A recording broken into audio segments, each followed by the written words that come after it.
الحمدللہ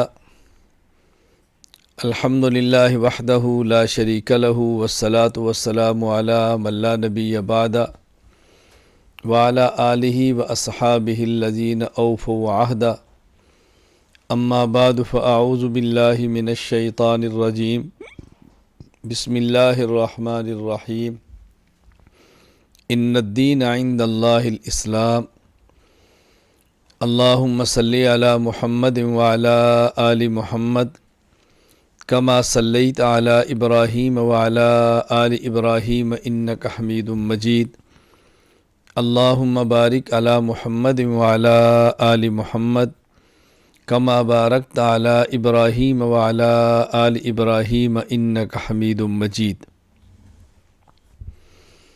اللہ تعالیٰ جب کسی شخص کے ساتھ ہدایت کا اور خیر کا فیصلہ فرماتے ہیں تو اللہ تعالیٰ اس کے سینے کو دین کے لیے، اسلام کے لیے اور دیگر امور کے لیے کھول دیتے ہیں۔ اس لیے اللہ تعالیٰ سے شرح صدر کی دعا کرنا بہت ضروری ہے۔ آپ علماء کرام اور طلباء کرام 12 روزہ دورہ تحقیق المسائل میں شرکت کے لیے تشریف لائے ہیں۔ میں کوشش کروں گا انشاءاللہ العزیز آپ کی خدمت میں آج کی نشست میں کچھ باتیں کروں۔ انشاءاللہ دورہ تحقیق المسائل میں ایک نشست پھر ہوگی، اس سے کچھ بات کروں، ایک پھر نشست ہوگی، اس سے پھر بات کروں گا انشاءاللہ۔ ارادہ ہے میرا کہ اللہ تعالیٰ نے کرم فرمایا، اللہ تعالیٰ نے توفیق عطا فرمائی، موافقت رہی تو ہماری انشاءاللہ اسباق کے علاوہ 3 نشستیں ہوں گی۔ اس میں پہلی نشست آج ہے، اس لیے میں کچھ بنیادی باتیں آپ کی خدمت میں عرض کرتا ہوں، اس کو بہت اچھی طرح سمجھ لیں اور تحریر فرما لیں، اشارات رکھ لیں اور بعد میں اس کو پھر سنتے رہیں۔ پہلی بات،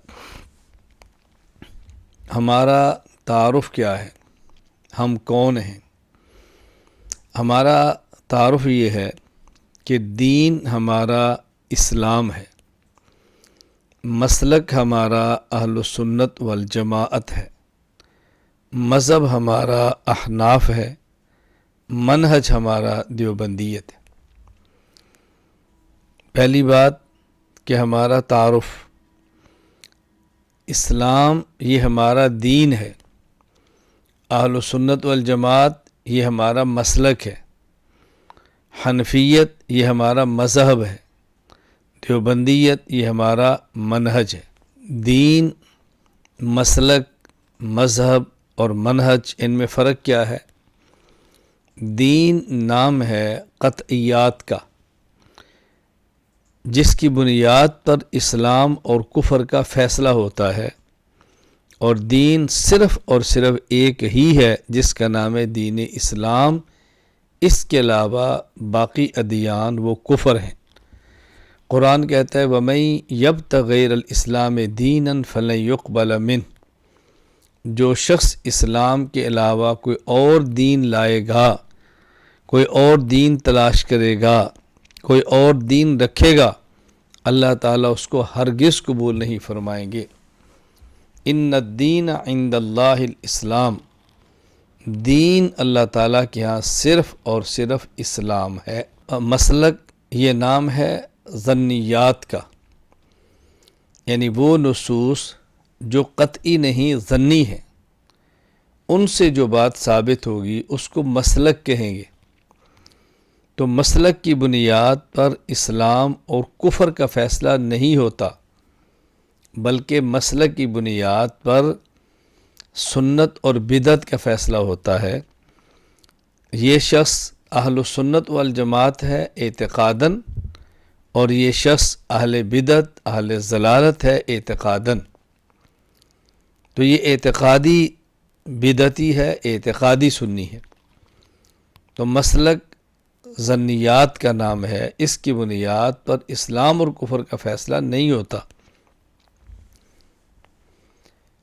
مذہب اجتہادیات کا نام ہے، اور اجتہادیات کی بنیاد پہ نہ اسلام اور کفر کا فیصلہ ہوتا ہے، نہ سنت اور بدعت کا فیصلہ ہوتا ہے بلکہ حق اور خطا کا فیصلہ ہوتا ہے۔ اور یہاں حق اور خطا کا مطلب یہ ہے، اگر اجتہاد اور مسئلہ ٹھیک ہے تو دوہرا اجر، اگر اجتہاد اور مسئلے میں غلطی ہوگی تو اکارہ اجر۔ حق والا بھی جنتی ہے اور خطا والا بھی جنتی ہے، فرق اتنا ہے کہ حق سے دوہرا اجر ہے اور خطا سے اکارہ اجر ہے۔ منہج دیوبندیت یہ منہج کا نام ہے، طریقہ کار کا نام ہے، پالیسی کا نام ہے۔ ایک ہے کار، ایک ہے طریقہ کار، ایک ہے کام، ایک ہے کام کرنے کا طریقہ کیا ہے۔ تو دیوبندیت یہ منہج ہے کہ ہم نے دین کا کام کیسے کرنا ہے۔ پہلے اپنا تعارف سمجھ لیں۔ دیننا الاسلام، مسلکنا اہل السنت والجماعہ، مذہبنا الحنفیہ، منہجنا الدیوبندیہ۔ جب یہ باتیں آپ کو چار سمجھ آئیں گی تو الجھنیں ختم ہو جائیں گی، اشکالات ختم ہو جائیں گے، آپ کو قلبی اطمینان ہوگا اور کسی دوسرے شخص کو بات سمجھانی بہت آسان ہوگی۔ جب تک خود کو بات نہیں سمجھ آئے گی تو دوسرے کو کیسے سمجھائیں گے؟ جب اپنا دل مطمئن نہیں ہوگا تو دوسرے کو اطمینان کیسے کرائیں گے؟ ہاں، جو بندہ آپ تک نہیں پہنچا، آپ کے بارے میں بات سنتا ہے، آپ کو نہیں سنتا، وہ آپ کے بارے میں جو باتیں کرے وہ کرتا رہے۔ بہت سارے لوگ ہیں جو مجھ سے ملے نہیں ہیں، مجھے سنا نہیں ہے، مجھے پڑھا نہیں ہے، میرے بارے میں سنا ہے، میرے بارے میں پڑھا ہے، ادھر ادھر سے سنا ہے، تو ظاہر ان کی رائے اور ہوتی ہے۔ میں ان پہ ناراض بھی نہیں ہوتا، غصہ بھی نہیں ہوتا، محسوس بھی نہیں کرتا۔ ہاں، تعجب ضرور ہوتا ہے کہ بغیر سنے آپ نے رائے کیسے کام کر لی، بغیر پڑھے رائے قائم کیسے کر لی ہے۔ تو سب سے پہلے اپنے تعارف کو سمجھیں۔ اب دیکھیں، جب یہ آپ کے سامنے باتیں آ گئی ہیں، دین ہمارا اسلام ہے، مسلک ہمارا اہل سنت والجماعت ہے، مذہب ہمارا احناف ہے، منہج ہمارا دیوبندیت۔ اب یہ باتیں سمجھنی کتنی آسان ہو جائے گی کہ ہمارے ہاں بسا اوقات دورے ہوتے ہیں اور وہاں مسائل مسلک کے پڑھائے جاتے ہیں، تو عنوان قائم کیا جاتا ہے دورہ ادیان، تقابل ادیان۔ تو ٹھیک نہیں ہے۔ جب آپ نے مسلک پڑھانا ہے تو پھر ادیان نہیں ہوگا نا، پھر مسلک ہوگا۔ اسی طرح مسالک کے اختلاف کو بس اوقات ادیان کے اختلاف کہہ دیا جاتا ہے، حالانکہ مسالک کے اختلاف الگ چیز ہے اور ادیان کے اختلاف الگ چیز ہے۔ ادیان کے اختلاف کی نوعیت اور ہے اور مسالک کے اختلاف کی نوعیت اور ہے۔ اور بسا اوقات یہ بات نہ سمجھنے کی وجہ سے لوگ خود کو مسلکی کہنا پسند نہیں کرتے۔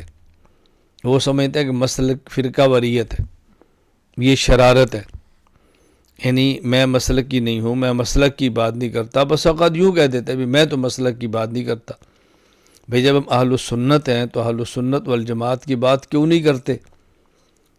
ہم اسلام کی بات بھی کریں گے، اہل السنت والجماعت کی بات کریں گے، اس میں حرج کی بات کیا ہے؟ یہ بات سمجھنا از حد ضروری ہے، کیونکہ ہم مسلمان ہیں، ہمارا دین اسلام ہے، لہٰذا ہم دین اسلام کے علاوہ کسی بھی دین کو، دین یہود، دین نصارہ، دین ہنود، اس کو حق نہیں سمجھتے بلکہ باطل سمجھتے ہیں۔ اسلام نہیں سمجھتے، اس کو کفر سمجھتے ہیں۔ ہمارا مسلک اہل السنت والجماعت ہے۔ اہل السنت والجماعت کے علاوہ جو مسالک ہوں گے، ہم اس کو کفر نہیں کہتے بلکہ اس کو ضلالت کہتے ہیں۔ یہ نہیں کہ جو اہل السنت والجماعت نہیں وہ کافر ہے، جو اہل سنت والجماعت نہیں وہ مسلمان نہیں ہے، نہیں، یہ اسلام اور کفر کے اختلاف نہیں بلکہ ہدایت اور ضلالت کے اختلاف ہے۔ مذاہب حضرت امام مالک، حضرت امام شافعی، حضرت امام احمد رحمہم اللہ تعالی، یہ ائمہ مجتہدین ہیں۔ ان سب سے بڑے امام اعظم امام ابو حنیفہ رحمہ اللہ تعالی مجتہد اعظم ہیں، فقیہ اعظم ہیں، امام اعظم ہیں، سید الفقہاء والمجتہدین ہیں۔ تو ہم اپنے مذہب کے علاوہ باقی 3 مذاہب کو باطل نہیں کہتے، ضال اور گمراہ نہیں کہتے، ہاں ہم ان کو مختی کہتے ہیں۔ اور اجتہاد میں یہ اصول ذات میں رکھ لیں کہ ہم یہ بات کہتے ہیں مذہبنا صواب یحتمل الخطا، مذہب غیرنا خطا یحتمل الصواب، ہمارا مذہب برحق ہے لیکن خطا کا احتمال ہے، اور ہمارے مذہب کے علاوہ باقی مذاہب خطا ہیں لیکن حق ہونے کا احتمال ہے۔ یہ بات آپ دین کے بارے میں نہیں کہہ سکتے، یہ بات اپنے مسلک کے بارے میں نہیں کہہ سکتے، یہ بات صرف اور صرف اپنے مذہب کے بارے میں کہیں گے۔ چوتھی بات، منہج۔ دیوبندیت الگ دین نہیں، دیوبندیت الگ مسلک نہیں، دیوبندیت الگ مذہب نہیں، دیوبندیت طریقہ کار ہے۔ کہ دارالعلوم دیوبند جو بنایا گیا تھا تو یہ کس لیے بنایا گیا تھا، اور دارالعلوم دیوبند نے کس طرح کام کیا اور دنیا میں اسلام کو اصلی شکل میں پیش کیا، شریعت کو اصلی شکل میں پیش کیا، شریعت پر چلنے والوں کی وضع قطع کے اندر بھی تبدیلی نہیں ہونے دی۔ یہ منہج ہے۔ دیوبندیت کے منہج میں بنیادی چیزیں، نمبر 1 اخلاص، نمبر 2 دلیل، نمبر 3 اعتدال۔ اپنی بات کو بیان کریں گے، اس میں اخلاص بھی ہوگا، اس میں اعتدال بھی ہوگا، اور اس میں دلیل بھی ہوگی۔ یوں اس کو لے کر چلیں گے، یہ ہمارا ایک منہج ہے، ہمارا کام کرنے کا طریقہ ہے۔ ان باتوں کو سمجھنا از حد ضروری ہے، ان باتوں کو سمجھنا از حد ضروری ہے۔ نمبر 1 ہمارا تعارف کیا ہے، میں نے یہ مختصر سا آپ کی خدمت میں پیش کیا ہے۔ دین ہمارا اسلام ہے، مسلک ہمارا اہل سنت والجماعت ہے، مذہب ہمارا احناف ہے، منہج ہمارا دیوبندیت ہے۔ دوسری بات یہ اچھی طرح سمجھ لیں، آج ایک آواز لگائی جاتی ہے اتحاد امت کی۔ ہم اتحاد امت کے مخالف نہیں ہیں، لیکن اتحاد امت کا مطلب سمجھنا ضروری ہے۔ اتحاد امت کا ایک مفہوم یہ ہے کہ اخلاف کو اسلاف سے جوڑو، بعد والوں کو پہلوں سے جوڑو۔ ایک اتحاد امت کا معنی یہ ہے۔ اتحاد امت کا دوسرا مفہوم یہ ہے کہ جو اس وقت امت کے افراد موجود ہیں ان کو اکٹھا کرو۔ ٹھیک ہے، اتحاد امت کا مفہوم دونوں ٹھیک ہے، لیکن بات سمجھیں، اتحاد امت کا پہلا مفہوم کہ اخلاف کو اسلاف، بعد والوں کو پہلوں کے ساتھ جوڑیں، یہ تب ہوگا جب بعد والے وہی عقیدہ اختیار کریں جو پہلو کا ہے، بعد والے وہی نظریہ لیں جو پہلے لوگوں کا ہے۔ جب بعد والے نظریہ الگ رکھیں گے تو بعد والے پہلوں سے کیسے جڑیں گے؟ اس لیے ہماری محنت ہے عقائد کی، ہماری محنت ہے اعمال کی، ہماری محنت ہے دلائل سے مسائل کی، کہ جو ہمارے اکابر کا تھا عقیدہ اور مسئلہ اسی کو برقرار رکھیں۔ تو ہم تحقیق نہیں کرتے مستقل، ہم پہلے حضرات کی بات کو آگے نقل کرتے ہیں، لیکن نقل دلائل کے ساتھ کرتے ہیں، اس لیے اس کا نام تحقیق رکھتے ہیں۔ تحقیق کا معنی یہ نہیں ہے کہ ان کے خلاف کوئی تحقیق کرتے ہیں، ریسرچ کرتے ہیں۔ تحقیق کا معنی یہ ہے کہ جس پر انہوں نے تحقیق کر دی ہے ہم انہی کو آگے پڑھاتے ہیں اور انہی کو آگے نقل کرتے ہیں۔ ایک اتحاد امت کا معنی یہ ہے۔ اتحاد امت کا دوسرا معنی کہ اس وقت جو لوگ اکٹھے ہیں، جو لوگ موجود ہیں، ان کو اکٹھا کریں۔ سوال یہ ہے کہ دین میں اتحاد امت کیسے ہوگا؟ اسلام اور کفر کیسے اکٹھے ہوں گے؟ مسالک کا اتحاد کیسے ہوگا؟ ضلالت اور ہدایت کیسے اکٹھے ہوں گے؟ اچھا، اسی طرح جو مذہب کا اختلاف ہے، اختلاف مذاہب، اس میں اتحاد کیسے ہوگا؟ ایک بندہ حنفی بھی ہو، وہی بندہ مالکی بھی ہو، کیسے ہوگا؟ اسی طرح مناہج کا اختلاف ہے، کام کا طریقہ کار ہے، ہر بندے کا اپنا طریقہ ہے، جو گمراہی بھی نہیں ہے، باطل بھی نہیں ہے، تو اس کو ایک کرنے کی ضرورت کیا ہے؟ اس لیے اتحاد امت کا معنی یہ ہے کہ اختلافات کو برقرار رکھتے ہوئے مشترکات کو قبول کریں اور ایک دوسرے کو برداشت کریں۔ جو اختلاف ہے اس کو اختلاف رکھیں، جو مشترکات ہے اس پر اکٹھے ہو جائیں اور ایک دوسرے کو برداشت کریں۔ یہ ہے اتحاد امت، اور ہم اس کے لیے تیار ہیں۔ آج دیکھیں، آپ اس دورہ تحقیق المسائل میں جتنے اسباق پڑھیں گے، ہمارے اسباق کی بنیاد یہ نہیں کہ ہم دوسروں پر رد کرتے ہیں، ہمارے اسباق کی بنیاد یہ ہے کہ اپنے عقیدے کو بیان کرتے ہیں، اپنے مسائل کو بیان کرتے ہیں، اپنی باتیں دلائل سے اپنے بچوں کو سمجھاتے ہیں۔ تو ہمارے دورہ تحقیق المسائل کا بنیادی مقصد اپنوں کو اپنی چیزیں پڑھانا ہے، نہ کہ اپنوں کو غیروں کے خلاف تیار کرنا ہے۔ تو اتحاد امت کا یہ معنی بھی ٹھیک ہے۔ اس لیے جب مجھ سے کوئی شخص کہتا ہے اتحاد امت کے آپ قائل ہیں، میں نے کہا جی بالکل قائل ہوں، صرف قائل نہیں فاعل بھی ہوں۔ میں تو اتحاد امت پر گامزن ہوں، میں تو چاہتا ہوں امت متحد ہو۔ ہم چاہتے ہیں بھی جو ہمارا عقیدہ ٹھیک ہے اس کو دوسرے لوگ قبول کر لیں، ہمارا مسلک ٹھیک ہے دوسرے قبول کر لیں۔ ہاں، لیکن نہیں قبول کرتے تو ہم ان کو برداشت کرتے ہیں، ہمیں وہ برداشت کریں۔ ابھی تک آپ نے جو میرا سبق مسلسل عبارات اکابر کے نام پہ سن رہے ہیں، تو آپ نے عبارات اکابر میں یہ تو دیکھا ہے کہ ہمارے اکابر پر جو اعتراضات ہیں میں ان کے جواب دے رہا ہوں، لیکن عبارات اکابر میں آپ نے یہ نہیں پڑھا کہ میں دوسروں کے بزرگوں کی عبارات پر اعتراض کر رہا ہوں۔ تو میں تو لڑائی کی بات نہیں کرتا، میں تو جھگڑے کی بات نہیں کر رہا۔ میں اس لیے اس موقع پر ایک جملہ کہا کرتا ہوں کہ اپنے اکابر کی پگڑیوں کا دفاع کرنا یہ غیرت ہے، اور دوسروں کے اکابر کی پگڑیاں اچھالنا یہ فرقہ واریت۔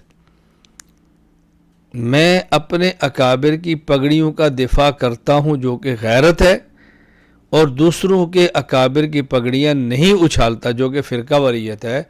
تو ہم فرقہ واریت نہیں پھیلاتے، ہاں غیرت کے ساتھ دین کا کام کرتے ہیں، مسلک کا کام کرتے ہیں، مذہب کو عام کرتے ہیں، اپنے منہج کے مطابق چلتے ہیں۔ ان باتوں کو آپ اچھی طرح ذہن نشین فرما لیں۔ نمبر 1، ہمارا تعارف کیا ہے، میں نے اس پہ بات کی ہے۔ نمبر 2، اتحاد امت کا مطلب کیا ہے۔ نمبر 3، اسلام کا مفہوم کیا ہے، اسلام اور شریعت کو مزید آپ نے کیسے کھولنا ہے، یہ بات اچھی طرح سمجھ لیں۔ اب جب میں بات کرنے لگا ہوں، مزید وضاحت کرنے لگا ہوں، تو اب یہاں اسلام کا معنی صرف اصطلاحاً وہ دین نہیں ہے، مسلک اور مذہب کے مقابلے میں نہیں ہے۔ اب اسلام سے مراد ہے مکمل شریعت جو رسول اکرم صلی اللہ علیہ وسلم لے کر آئے۔ شریعت کا مفہوم، شریعت کی بنیاد 5 چیزیں ہیں۔ نمبر 1، اعتقادات۔ نمبر 2، عبادات۔ نمبر 3، اخلاقیات۔ نمبر 4، معاملات۔ نمبر 5، معاشرات۔ نمبر 1، اعتقادات یعنی عقائد۔ نمبر 2، عبادات یعنی اعمال۔ نمبر 3، اخلاقیات یعنی اخلاق۔ نمبر 5، معاملات، تجارت، ہبہ، اجرت۔ نمبر 5، معاشرات، رہنا اور سہنا، باہمی تعلقات، خامند بیوی، اولاد والدین، بھائی بھائی، بھائی بہن، رشتہ داریاں، پڑوسی، یہ معاشرات ہیں۔ تو شریعت ان 5 چیزوں کا نام ہے، اس کو سمجھنا از حد ضروری ہے۔ ان میں سب سے اہم ترین چیز وہ عقائد ہیں، ان میں سب سے اہم ترین چیز وہ عقائد ہیں۔ عقائد میں سے اگر ایک عقیدہ بھی فاسد ہوا اور عقیدہ قطعی ہوا تو انسان کی نجات نہیں ہے۔ خدا نخواستہ اعمال سارے کے سارے فاسد ہوئے تو بھی نجات ہو جائے گی۔ تو عقیدہ دین کی بنیاد ہے، عقیدے کی حیثیت جڑ کی ہے، عقیدے کی حیثیت بنیاد کی ہے۔ یہ بات اچھی طرح ذہن نشین فرما لیں۔ ان العقائد کلھا اسس لاسلام الفتح، آدمی کے اسلام کی بنیاد یہ تمام عقائد ہیں۔ تو عقائد یہ بنیاد ہیں، عقائد کی حیثیت جڑ کی ہے۔ تو یہ شریعت 5 چیزوں کا نام ہے۔ نمبر 1 اعتقادات، نمبر 2 عبادات، نمبر 3 اخلاقیات، نمبر 4 معاملات، اور نمبر 5 معاشرات۔ ان میں سب سے اہم ترین اور بنیادی چیز وہ عقائد ہے۔ اعمال کی کوتاہی قابل برداشت ہے، عقائد کی کوتاہی یہ ناقابل برداشت ہے۔ سب سے زیادہ ضرورت اس بات کی ہے عقائد کو پڑھا جائے، عقائد کو یاد کیا جائے، عقائد کو سمجھا جائے، پھر آگے عقائد کو پڑھایا جائے، سمجھایا جائے، عقائد کو عام کیا جائے، لیکن اعتدال کے ساتھ، دلیل کے ساتھ اور اخلاص کے ساتھ۔ عقائد سب سے بنیادی چیز ہے۔ عقائد کے معاملے میں کوتاہیاں کیا ہوتی ہیں؟ بعض مقامات پہ، بعض افراد کے ہاں، بعض جگہوں پہ عقائد کے کام کو شرارت کہا جاتا ہے، عقائد کے کام کو شرارت کہا جاتا ہے، فرقہ واریت کہا جاتا ہے، چھیڑ چھاڑ کہا جاتا ہے، فتنہ پروری کہا جاتا ہے عقائد کے کام کو۔ اور بعض جگہوں پر عقائد کی محنت کو، عقائد کے بیان کو ٹھیک کہا جاتا ہے، لیکن عقائد بیان نہیں کیے جاتے، عقائد پر توجہ نہیں دی جاتی، عقائد پر محنت نہیں کی جاتی۔ اور بعض مقامات پر عقائد کی محنت کی جاتی ہے، لیکن وہ محنت عقائد کی نہیں ہوتی بلکہ عقیدہ کی ہوتی ہے۔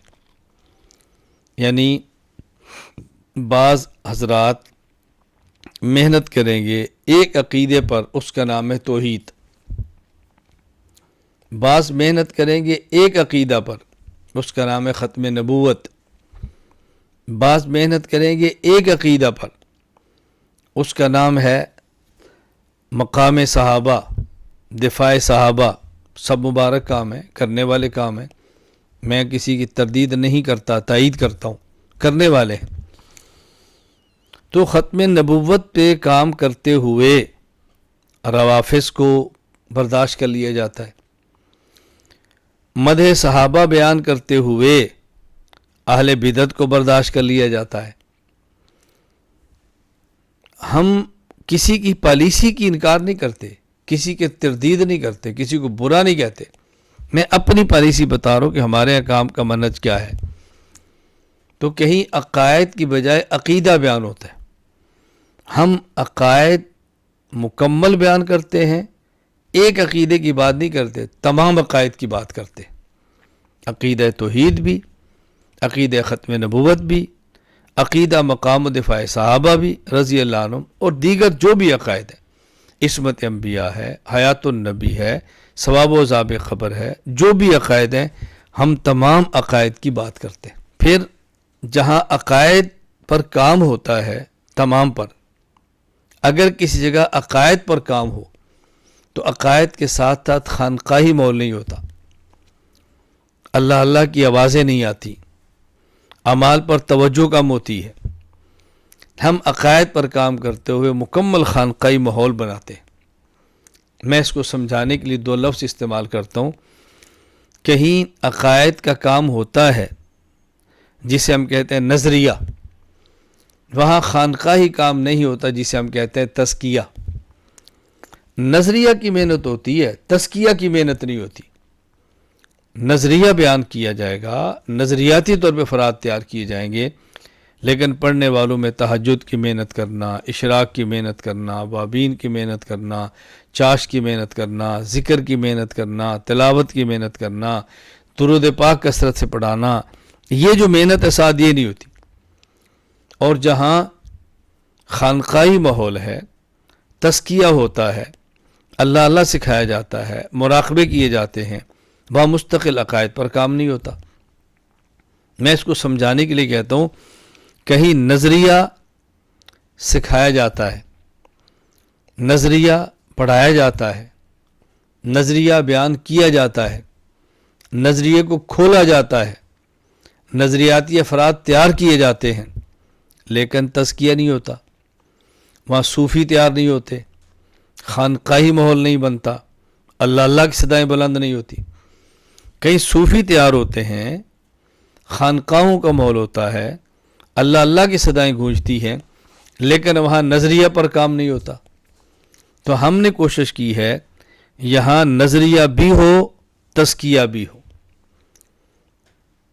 نظریہ بھی ہو، تزکیہ بھی ہو، عقائد کے لیے درسگاہ بھی ہو، اور اخلاق اور اعمال کے لیے ہمارے یہاں نظریے کے لیے درسگاہ بھی ہو، اور اعمال کے لیے خانقاہ بھی ہو، اخلاق کے لیے خانقاہ بھی ہو۔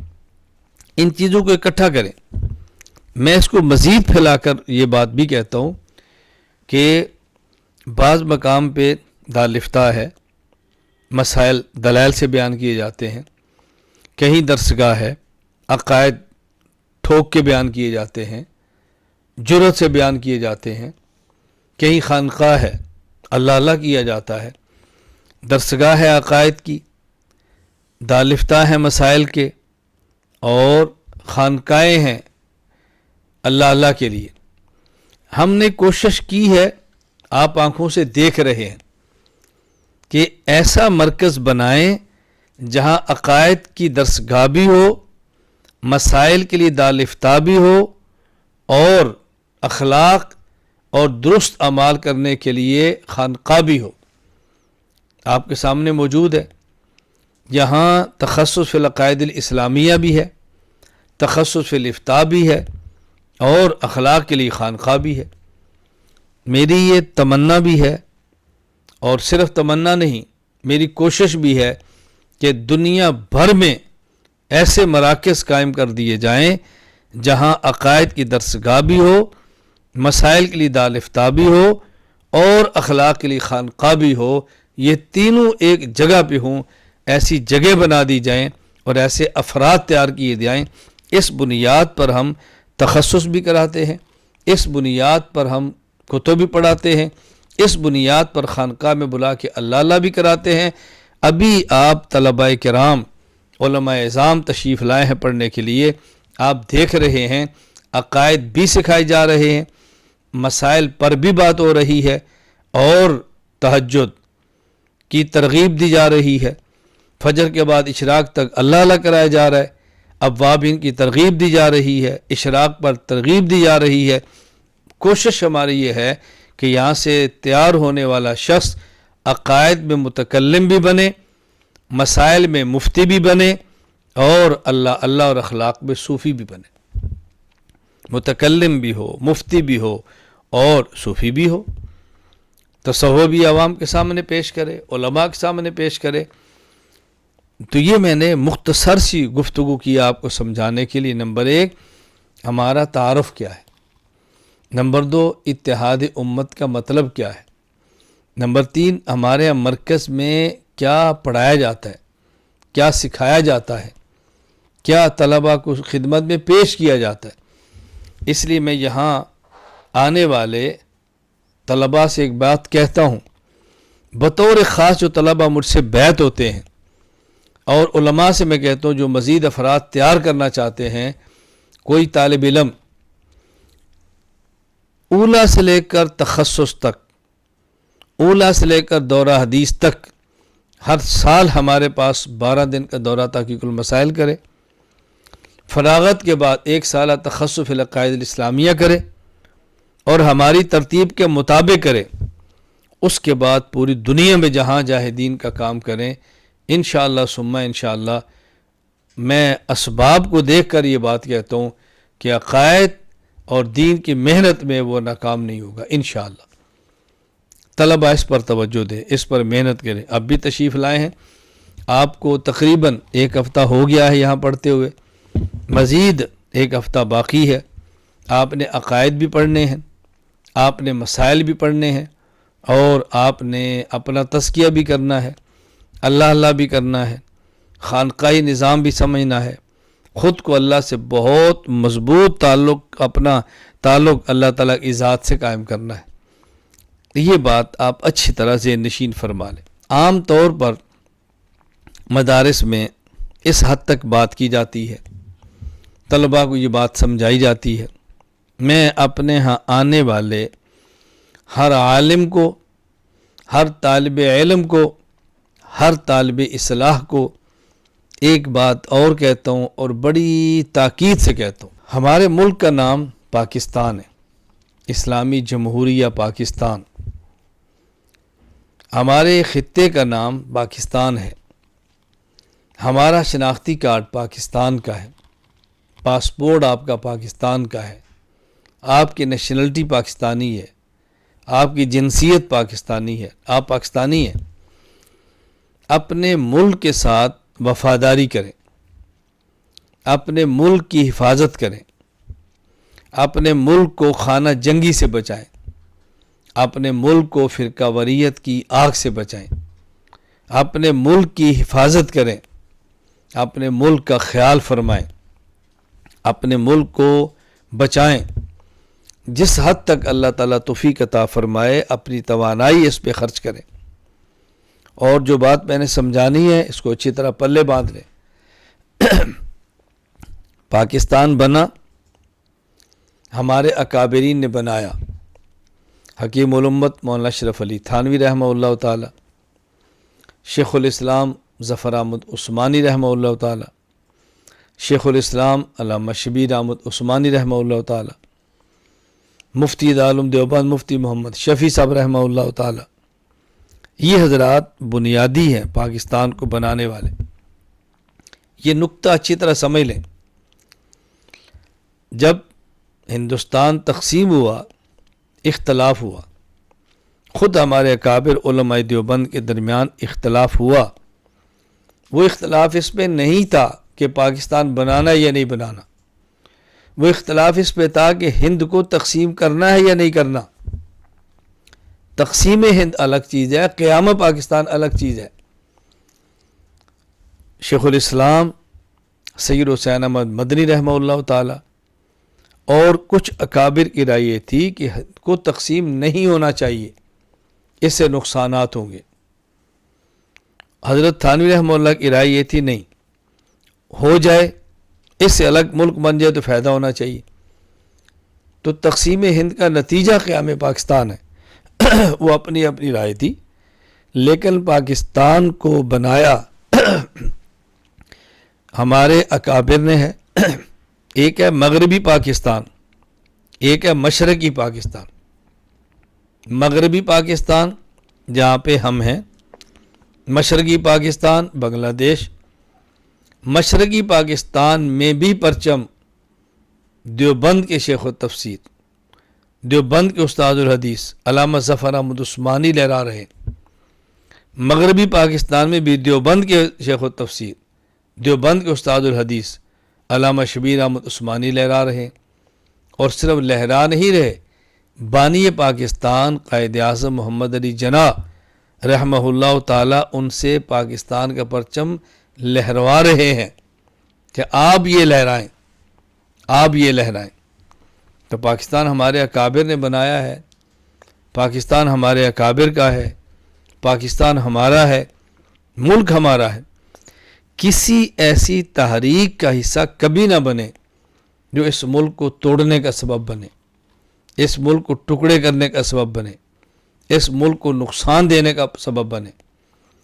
جو علماء جس میدان میں ہیں ان علماء کی اپنی محنت ہے، سیاست میں علماء ہیں ان کی محنت کا میدان ہے، کوئی جہاد میں علماء ہے ان کی محنت کا میدان ہے، کوئی تبلیغ میں ہے ان کی محنت کا میدان ہے۔ ہم نے مرکز اہل السنت والجماعت میں جو کام شروع کیا ہے یہ غیر سیاسی اور غیر عسکری خالصتاً علمی کام ہے، اور یہاں بنیادی طور پر 3 کام ہیں۔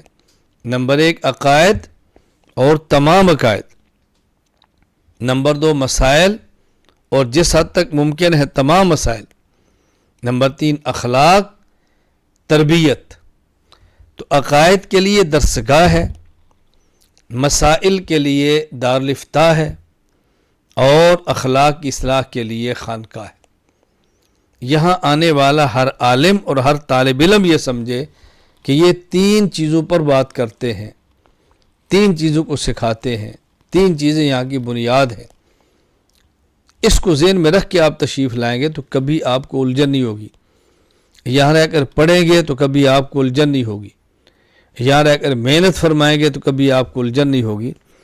آپ طلبہ کرام دورہ تحقیق المسائل کو توجہ کے ساتھ پڑھیں، اسباق میں پابندی سے شرکت کریں، اساتذہ کرام کا قرب حاصل کریں، فائلیں اپنی تیار کریں، اپنے نوٹس تیار کریں، پورے عالم میں کام کرنے کی فکر اپنے اندر پیدا کریں، تو انشاءاللہ العزیز اللہ کو منظور ہوا تو کام بہت آگے بڑھے گا، کام بہت زیادہ آگے نکلے گا، کام پھیلے گا۔ اس لیے کہ ہم علماء رسول اکرم صلی اللہ علیہ وسلم کے بطور خاص وارث ہیں، انبیاء علیہ السلام کے وارث ہیں، ان العلماء ورثۃ الانبیاء۔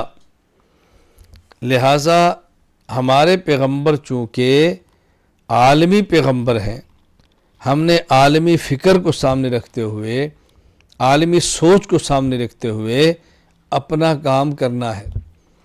پورے عالم میں شاید ہم جا نہ سکیں، لیکن ہماری آواز پورے عالم میں پہنچے گی انشاءاللہ۔ جو جدید اسباب، جو جدید وسائل، جو جدید ذرائع ابلاغ ہیں، ہم ان کو اختیار کریں اور ان وسائل، اسباب اور ذرائع ابلاغ کے ذریعے اپنی حق کی آواز پورے عالم میں اعتدال کے ساتھ پہنچانے کا، پھیلانے کا ایک فیصلہ کریں، اور اس کے لیے محنت کریں اور تگ و دو کریں۔ جب ہمارا عقیدہ ٹھیک ہے، ہم اپنے ٹھیک عقیدے کو چھپا کر کیوں بیٹھیں؟ جب ہمارے مسائل ٹھیک ہیں، ہم ان مسائل کا اظہار کیوں نہ کریں؟ جب ہمارے پاس دلائل موجود ہیں تو دلائل کے ساتھ میدان میں کیوں نہ اتریں؟ ہم نے پورے عالم میں کام کرنا ہے، پورے عالم میں اپنی آواز کو پہنچانا ہے، اور جہاں جہاں افراد موجود ہیں، جہاں جہاں لوگ بستے ہیں، اور جہاں جہاں موقع ملتا ہے، ہم نے اپنی بات کو انشاءاللہ العزیز عام کرنا ہے۔ یہاں میں ایک بطور لطیفہ کی بات عرض کروں، سادہ طلبہ کرام کو میں سناتا رہتا ہوں، جب یہ پورے عالم کی باری آتی ہے تو یہاں غلط فہمی کو دور کرنا ضروری ہے۔ علمی لطیفہ ہے، میں بطور مزاح کی عرض کرتا ہوں کہ میرے پاس کچھ افراد تشریف لائے اور مجھ سے کہا کہ مولانا صاحب آپ نے تبلیغ میں سال لگایا ہے؟ میں نے کہا نہیں۔ تو انہوں نے کہا جی آپ لگائیں گے یا آپ لگا لیں؟ میں نے کہا نہیں، میں نے لگانا بھی نہیں ہے۔ کہا جی آپ نے سال لگایا بھی نہیں اور آپ نے لگانا بھی نہیں؟ میں نے کہا جی نہیں۔ تو کہا آپ تبلیغ کے مخالف ہیں؟ میں نے کہا نہیں، مخالف بھی نہیں ہوں۔ علماء کے سال لگانے کے مخالف ہیں؟ میں نے کہا اس کا مخالف بھی نہیں ہوں۔ تو جب آپ علماء کے سال لگانے کے حق میں ہیں اور علماء کے سال لگانے کے قائل ہیں، تو آپ سال کیوں نہیں لگاتے؟ میں نے کہا تو آپ بتائیں کیوں لگانا چاہیے؟ کہا جی دیکھیں آپ عالمی نبی کے وارث ہیں، لہٰذا آپ نے پورے عالم میں جانا ہے۔ میں نے کہا بھی آپ مجھے دلیل سے قائل کریں نا، میں تو دلیل والا آدمی ہوں، مجھے دلیل دیں کہ مجھے کیوں سال لگانا چاہیے۔ کہا جی آپ عالمی نبی کے وارث ہیں، لہٰذا آپ کو پورے عالم میں جانا چاہیے۔ میں نے کہا جن عالمی نبی صلی اللہ علیہ وسلم کا میں وارث ہوں، مجھے یہ بتائیں کہ وہ عالم میں گئے ہیں، پورے عالم میں؟ کہا جی نہیں۔ تو میں نے کہا وارث وہی کام کرے گا جو مورث نے کیا ہو۔ جن کا میں وارث ہوں وہ عالم کے نبی ہیں لیکن عالم میں گئے نہیں، تو میں جو ان کا وارث ہوں میرے ذمہ پورے عالم میں جانا کیسے ضروری ہے؟ تو وہ مجھے کہنے لگے کہ آپ صلی اللہ علیہ وسلم خود نہیں گئے، لیکن آپ کے شاگرد صحابہ کرام تو پورے عالم میں گئے ہیں۔ میں نے کہا یہ میرے شاگرد بیٹھے ہیں، آپ ان کو بھی پورے عالم میں لے جائیں۔ بھئی مسئلہ ان کے عالم میں جانے کا نہیں ہے، مسئلہ میرے پورے عالم میں جانے کا ہے۔ اس پر دلیل پیش کریں کہ مجھے جانا چاہیے، اس پر دلیل نہ پیش کریں کہ میرے شاگردوں کو جانا چاہیے۔ اب اس سے ان کے پاس جواب نہیں تھا۔ تو میں نے کہا دیکھو، اس لیے ہمارے تبلیغ کے بزرگ جب جماعتیں بھیجتے ہیں تو ان کو ہدایت دیتے ہیں کہ آپ نے علماء کو دعوت نہیں دینی، آپ نے علماء کو کارگزاری سنانی ہے۔ آپ نے کارگزاری سنانے کے بجائے مجھے دعوت دینی شروع کر دی ہے، تو چونکہ آپ نے اپنے اصول کو توڑ دیا ہے، اپنے اصول کو توڑنے کا آپ کو نقصان ہو کہ آپ خاموش ہو گئے۔ اگر آپ بزرگوں کے اصول کے مطابق تبلیغ کا کام کرتے تو کبھی بھی آپ کو تکلیف نہ ہوتی، کیونکہ ہمارے اکابر کا اصول ہے جو تبلیغ والے ہیں کہ جب علماء کی خدمت میں جائیں تو علماء کو ہدیہ دیں اور کارگزاری سنائیں۔ آپ نے مجھے ہدیہ بھی نہیں دیا اور کارگزاری بھی نہیں سنائی، بلکہ آپ نے مجھے دعوت دینی شروع کر دی۔ تو آپ نے اصول توڑا ہے تو پھر اصول توڑنے کا نقصان تو ہوگا نا۔ تو یہ میں صرف اس بات پہ سنا رہا ہوں کہ ہم عالمی نبی صلی اللہ علیہ وسلم کے امتی ہیں، ہم نے پورے عالم میں کام کرنا ہے، اپنے کام کو پورے عالم میں پھیلانا ہے، ہم نے اپنے کام کو پورے عالم میں پہنچانا ہے۔ اس لیے اسباب، وسائل، ذرائع ابلاغ اس کو سیکھیں، استعمال کرنے کا طریقہ سیکھیں اور اس کو لے کر چلیں۔ آپ یقین فرمائیں، آپ تو مرکز میں بہت دیر کے بعد آئے، ہم نے تو آج سے یوں سمجھے تقریباً 22 سال پہلے یہاں کام شروع کیا، اور آپ حضرات 22 سال بعد آئے ہیں۔ اب آپ کو تو یہاں کا ماحول کا اندازہ نہیں ہے، آپ کو تو یہاں کا اندازہ نہیں ہے نا اس ماحول کا کہ یہاں کیسے کام ہوا اور کیا ترتیب بنی۔ آپ کے دورہ تحقیق المسائل کی نگران ہے مفتی عاطف حنوی صاحب دامت برکات، تو میں ان سے کہوں گا کہ آپ کو اگر دورے کے دوران وقت ہو تو میری کارگزاریاں ہیں وہ آپ کو بیان سنائیں، یہاں مرکز کیسے بنا اور ہم نے شروع میں کیسے کام کیا، آپ اس کو سنیں ساری بات کو۔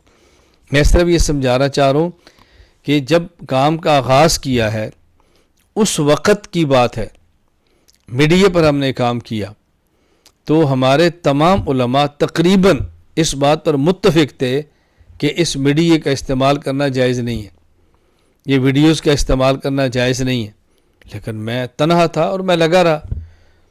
آج ہر ادارہ، آج اکثر جماعتیں وہ اس بات پر آئی ہیں کہ میڈیا کو استعمال کرنا چاہیے۔ کیوں؟ میں اس کو حق سمجھتا ہوں، میں اس کو ٹھیک سمجھتا ہوں، میڈیا کے استعمال کو اشاعت دین کے لیے مفید سمجھتا ہوں، تو میں اس کو کر رہا ہوں۔